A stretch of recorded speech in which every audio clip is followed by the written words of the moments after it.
আসসালামু আলাইকুম। আমি শাকিল। আমি কিছু কথা বলতে চাই পুলিশ বাহিনীকে নিয়ে। যে পুলিশ বাহিনীরা এখন শর্ত জুড়ে দিছে কাজে যাবে না, ডিউটি করবে না, তাদেরকে আইনের আওতা নিয়ে আসা হোক। তারা এমন কিছু করছে এই 15-16 বছরে, যা ডাকার জন্য, দেশের মানুষের চোখ অন্য দিকে নেওয়ার জন্য এসব করতেছে। তাদেরকে আইনের আওতা নিয়ে আসা হোক, তাদেরকে রিমান্ডে নিয়ে আসা হোক।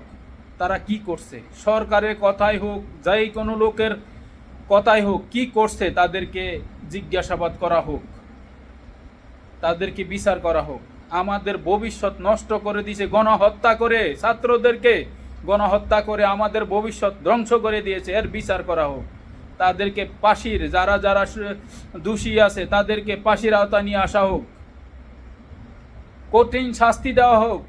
যদি এখন শাস্তি না দেয়, ভবিষ্যতে আরেকজনে, আরও পুলিশ আসবে, আরও পুলিশ যাবে, তারা এই কাজ করবে। তাদেরকে কঠিন শাস্তি দেওয়া হোক।